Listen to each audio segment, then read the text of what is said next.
Pada awal refleksi singkat ini, dari hati yang paling dalam, saya ingin mengajak kita sekalian untuk hening sejenak.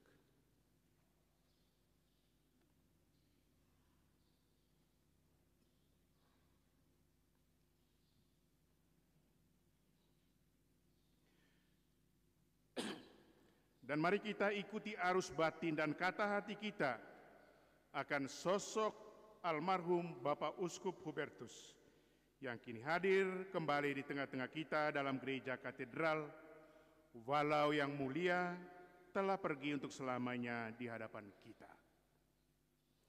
Saya sebagai pribadi, sebagai saudara, tentu juga sebagai adik, dan juga sebagai penerus dari almarhum dalam tanggung jawab sebagai Uskup Ruteng, bisa membaca apa yang tersembunyi di surut hati kita masing-masing pada saat ini. Dan saya yakin Bapak Uskup Huber dalam pembaringannya di peti jenazah di dalam katedral ini dan di hadapan kita semua kini menjadi satu bahan kontemplasi, satu bahan permenungan yang hidup bagi kita sekalian, bagi kita masing-masing. Bapak Uskup Hubertus Leteng, uskup kita, telah menjadi bapa, telah menjadi sahabat seperjalanan dalam ziarah iman kita bersama di keuskupan ini selama 7 tahun. Dalam caranya yang khas, almarhum telah menjadi sahabat, telah menjadi saudara bagi kita sekalian di keuskupan ini. Sebagaimana beliau ingatkan kita dalam moto episkopatnya, Vos omnes fratres estis. Kalian semua adalah saudara. Kalian semua adalah saudara. Dan Monsinyur Huber pun telah berjuang menjadi saudara bagi kita semua, umat yang dicintai dan yang dilayaninya di tempat ini. Saya pun yakin dengan segala pengalaman dari almarhum Bapak Uskup yang dia alami sebagai gembala, yang dia alami sebagai Bapak kita semua, ia banyak mengajar kita semua. Bahkan ia mengajar kita untuk menantang bagaimana sesungguhnya hidup sebagai saudara, hidup sebagai saudari. Tentu tidak hanya dalam artian manusiawi semata hidup sebagai saudara, hidup sebagai saudari, tetapi terutama hidup sebagai saudara dan saudari dalam keyakinan imam yang kokoh dan teguh, dalam harapan yang terpatri kuat, dan di dalam kasih Tuhan sendiri, yakni Yesus Kristus. Saudara, saudari di dalam Tuhan. Sebab itulah saya yakin kita semua mengusung kebenaran dalam Tuhan sendiri, bahwa kasih Tuhan, harapan, sukacita, saling menerima, kesabaran, damai, saling mengampuni, mesti tetap memenangkan kita semua dalam segalanya. Itulah buah-buah Injili yang mesti menyata dalam hidup kita. Apabila kita menjadi saudara-saudari di dalam Tuhan, maka ruang pengampunan, ruang damai sejahtera, ruang untuk saling menerima di dalam kasih Tuhan sendiri itu selalu terbuka lebar. Kini saya hendak mengajak kita semua untuk merenungkan kasih Allah yang sekian besar itu. Kasih Allah yang melampaui segala sesuatu yang kita alami dalam kehidupan nyata, khususnya di keuskupan ini. Allah yang kita imani adalah Allah yang sungguh terlalu luhur dalam kasih-Nya. Dan itulah Allah yang telah memenangkan kita semua dari segala ketaksanggupan kita, telah memenangkan kita semua dari ketidakberdayaan kita. Pertanyaannya, kalau demikian, siapakah Allah bagi kita sekalian? Siapakah Allah yang kita wartakan? Siapakah Allah yang kita terima? Bukankah Allah yang telah memenangkan segalanya di dalam hidup kita? Allah yang kita imani adalah Allah yang sanggup memutuskan setiap mata rantai yang membelenggu tangan-tangan kita, agar kita dapat saling merangkul sebagai saudara dan saudari. Allah yang telah meretas dari belenggu-belenggu yang mengikat tangan kita, agar kita sanggup menerima, sanggup menolong satu sama lain, agar tangan-tangan kita menjadi tangan yang terkatup untuk selalu saling mendoakan, menjadi tangan-tangan yang saling memberkati terhadap satu dengan yang lain. Itulah kesadaran akan Allah yang telah mencintai kita. Kita pun terpanggil untuk menyadari kedahsyatan kuasa kesetiaan Allah terhadap setiap orang yang dicintainya. Tuhan tak pernah membiarkan kita tetap berada dalam pusaran arus hidup tanpa kepastian di dalamnya.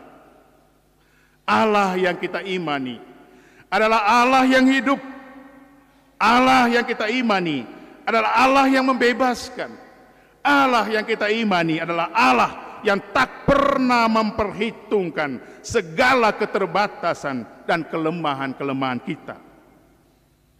Rasul Paulus dalam bacaan pertama yang kita dengar pagi hari ini, dengan amat indah dan mendalam mengingatkan Timotius akan betapa luar biasa dan sungguh mengagumkan kasih dan kesetiaan Allah dalam Yesus Kristus ketika Dia berkata, jika kita mati dengan Dia, kita pun akan hidup dengan Dia. Jika kita bertekun, kita pun akan memerintah bersama Dia. Jika kita menyangkal Dia, Dia pun akan menyangkal kita. Jika kita tidak setia, Dia tetap Allah yang setia, sebab Dia tidak dapat menyangkal dirinya sendiri.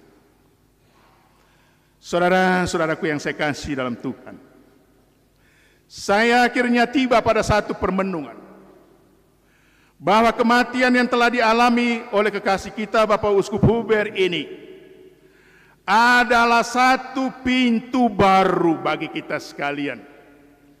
Satu pintu baru agar kita semua, agar umat Keuskupan Ruteng dapat melewati pintu itu untuk belajar, sekali lagi untuk belajar, agar semakin menjadi yakin dan percaya betapa kesetiaan dan kasih Allah itu tetap kuat dan memenangkan segalanya di dalam hidup kita.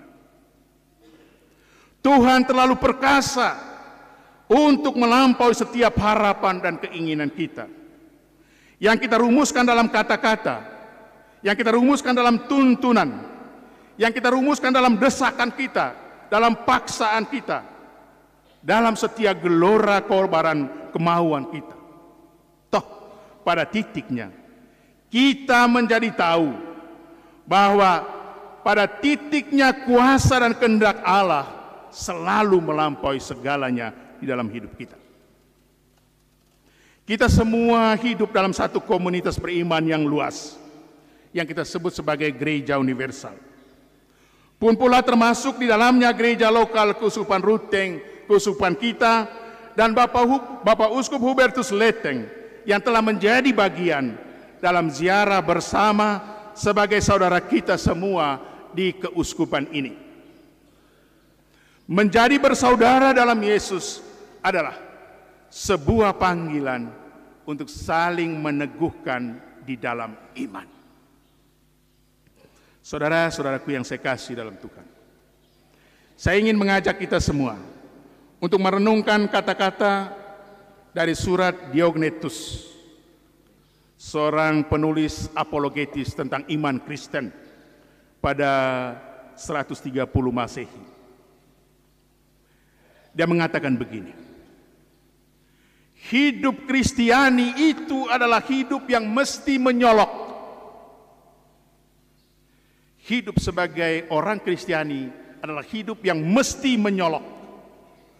Menyolok karena perbedaannya dalam menemukan makna hidupnya. Itulah yang menyolok. Dan makna kehidupan itu ada di dalam Tuhan sendiri.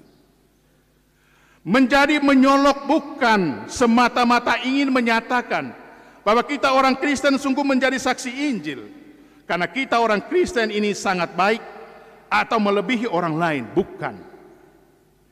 Kita menjadi menyolok bukan karena kita dipanggil untuk melebihi orang lain, tidak. Justru itulah hal yang paling tidak dikehendaki oleh Tuhan Yesus sendiri. Tetapi menjadi menyolok adalah bahwa dalam iman, bahwa dalam kasih Tuhan, kita disanggupkan untuk masuk dalam hal-hal yang mustahil dalam kacamata manusia. Orang-orang Kristen tidak boleh melihat sesama untuk kita lewati dan kita nyatakan kemenangan atas kehebatan diri kita. Tetapi bahwa kita mesti masuk dalam kuasa dan penyelenggaraan Allah yang melampaui segala keterbatasan dan kekurangan diri kita. Menjadi orang Kristen bukan supaya kita melampaui orang lain dan menyatakan diri kita menang terhadap orang lain. Menjadi orang Kristen membiarkan kasih Allah memenangkan segalanya dalam hidup kita. Sungguh, kasih Tuhan memang luar biasa bagi Bapa, bagi saudara kita almarhum Monsignor Hubert Leteng, dan bagi kita semua umat Keuskupan Ruteng. Kasih Allah tetap akan sungguh luar biasa. Mari kita lanjutkan ziarah iman, mari kita lanjutkan ziarah harapan dan kasih dalam ketakwaan kita kepada Tuhan, pemberi segala anugerah bagi hidup kita. Akhirnya, dalam perjalanan selanjutnya marilah tetaplah ingat dan maknailah kata-kata agung dari ajakan Sang Guru Tuhan kita Yesus Kristus ketika Dia berkata, "Datanglah kepadaku kalian semua yang letih, lesu dan beban berat. Aku akan memberikan kelegaan kepadamu. Pikulah kuk yang kupasang dan belajarlah padaku, sebab aku lemah lembut, murah hati, dan jiwamu akan mendapat ketenangan." Dan marilah kita tetap membuka hati dan diri kita demi rahmat kerendahan hati untuk datang kepada Tuhan yang meneguhkan kita semua yang letih lesu, yang lemah dan sungguh dalam keterbatasan manusiawi kita. Selamat jalan kekasih kami, Monsignor Hubert Leteng. Tuhan memberkati. Amin.